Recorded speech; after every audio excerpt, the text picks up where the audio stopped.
Shalom, selamat pagi Bapak Ibu Saudara yang dikasihi Tuhan. Salam sejahtera buat saudara semua dimanapun berada. Saya mengajak Bapak Ibu Saudaraku untuk bersaat teduh dan berdoa dalam renungan penuntun kehidupan setiap hari. Kiranya damai sejahtera dan sukacita oleh Roh Kudus senantiasa melimpah dalam hati dan kehidupan kita semua. Amin. Tema firman Tuhan pada pagi hari ini adalah panggilan untuk melayani. Ayat bacaan kita terambil dari Filipi 1 ayat yang ke-12 sampai ayat yang ke-26. Karena bagiku hidup adalah Kristus dan mati adalah keuntungan. Bapak Ibu Saudara yang dikasihi Tuhan, firman Tuhan ini sangat jelas Paulus katakan pada kita pagi hari ini. Bahwa bagi Paulus hidup adalah Kristus dan mati adalah keuntungan. Bagi orang-orang yang terpanggil, bagi orang-orang yang percaya kepada Tuhan Yesus adalah segala-galanya dalam kehidupan anak-anak Tuhan. Saudaraku, berbicara tentang pelayanan pekerjaan Tuhan, bukan berbicara tentang pilihan atau selera. Ada banyak orang Kristen yang mau melayani Tuhan, tapi masih pilih-pilih jenis pelayanannya. Ada pula yang mau melayani Tuhan sebatas mood-nya aja. Kalau dia suka, dia mau melayani. Kalau dia gak suka, dia tidak melayani. Maksudnya kalau kondisi hatinya lagi happy, lagi diberkati, maka tampak giat melayani Tuhan.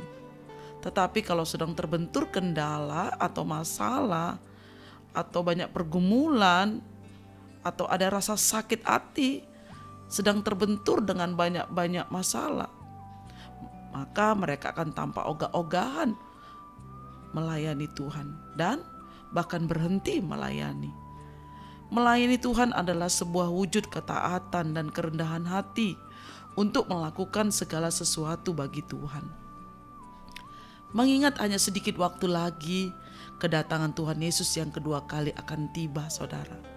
Maka kita harus menggunakan waktu dan kesempatan yang ada ini dengan sebaik-baiknya untuk kita melayani Tuhan. Firman Tuhan katakan dalam Yohanes 9 ayat yang keempat, kita harus mengerjakan pekerjaan Dia yang mengutus aku. Selama masih siang akan datang malam, di mana tidak ada seorang pun yang dapat bekerja. Menjadi benar saja tidaklah cukup. Hidup orang percaya harus disertai dengan pelayanan, melakukan kehendak Tuhan, perintah Tuhan. Alkitab menyatakan bahwa tuaian memang banyak, tetapi pekerjaan sangat sedikit, seperti yang tertulis dalam Matius 9 ayat 37. Maka dari itu saudaraku, bagi kita setiap orang percaya, wajib untuk turut berperan penting dalam pelayanan. Terjun ke ladang Tuhan yang sudah menguning. Kita tidak bisa menyerahkan tanggung jawab pelayanan itu sepenuhnya kepada para pendeta, kepada full timer atau rohaniawan atau kepada para penginjil.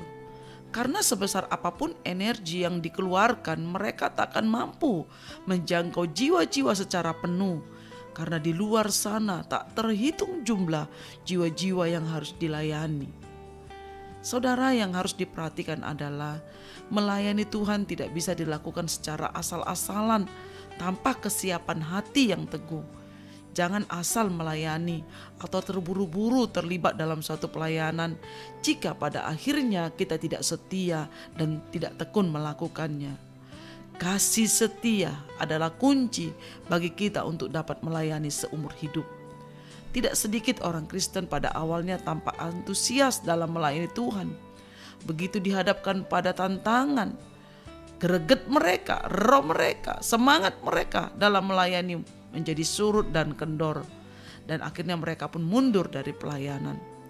Pelayanan yang mereka lakukan tidak didasari oleh kasih kepada Tuhan. Saudara, bagaimana dengan kita pagi hari ini? Di era Pentakosta yang ketiga yang Tuhan sudah nyatakan dimulai dari bangsa kita Indonesia, di mana akan terjadi pencurahan Roh Kudus secara besar-besaran, terjadi penuaian yang besar-besaran yang terakhir sebelum kedatangan Tuhan Yesus yang kedua kali. Bagaimana dengan respon kita? Apakah kita mau mengambil bagian di dalam menyelesaikan amanat agung yaitu kita pergi menjadikan banyak orang menjadi murid Tuhan, memberitakan keselamatan kasih Tuhan kepada semua orang yang ada kita temui. Pagi hari ini saudara, kita tahu ini adalah akhir zaman di mana Tuhan sebentar lagi akan datang menjemput umatnya. Mari kita bergerak di dalam kuasa Roh Kudus untuk kita menjadi saksi Kristus dimanapun kita berada saudara. Mungkin hari-hari ini gereja tidak lagi membuka pelayanan, atau mungkin banyak gereja yang ibadah online. Saudara, maka pelayanan itu tidak lagi berfokus kepada mimbar, kepada di dalam gereja. Tapi ini waktunya kita keluar untuk menjadi saksi Tuhan, untuk kita memenuhi panggilan Tuhan dalam hidup kita. Lewat hidup kita, kesaksian kita, maka banyak jiwa-jiwa akan mengalami pemulihan, kesembuhan, dan banyak hal mujizat terjadi ketika kita melayani Tuhan dengan sungguh-sungguh. Hendaklah engkau setia sampai mati, dan aku akan mengaruniakan kepadamu mahkota kehidupan. Wahyu 2 ayat 10b. Amin. Mari kita berdoa. Bapa di surga, terima kasih Tuhan untuk kebenaran firman Tuhan yang boleh kami dengar pagi hari ini. Tuhan, ini kami pagi ini, siapapun kami Tuhan, yang saat ini kami mengikuti penuntun kehidupan setiap hari. Kami mau ambil komitmen pagi ini Tuhan, untuk kami terus memenuhi panggilan pelayanan kami, menjadi saksi Kristus dan menjadikan banyak orang menjadi murid Tuhan, memberitakan keselamatan dari Tuhan, memberitakan kuasa Tuhan, menyatakan kemuliaan Tuhan. Pakai kami Tuhan dengan kuasa Roh Kudus-Mu yang menyertai dan memenuhi kami. Kami mau dipakai Tuhan untuk membawa jiwa-jiwa bagi Tuhan Yesus. Terima kasih Bapa, terpujilah nama-Mu. Di dalam nama Tuhan Yesus kami berdoa dan mengucap syukur. Haleluya. Amin. Kiranya berkat yang sempurna dari Allah Bapa kita, kasih karunia dari Tuhan Yesus Kristus, dan persekutuan yang indah dengan Roh Kudus menyertai kita dari sekarang ini sampai selama-lamanya. Amin. Maju terus dalam tuntunan Tuhan saudaraku, tetap semangat, sampai jumpa esok hari di penuntun kehidupan setiap hari, dan Tuhan Yesus memberkati.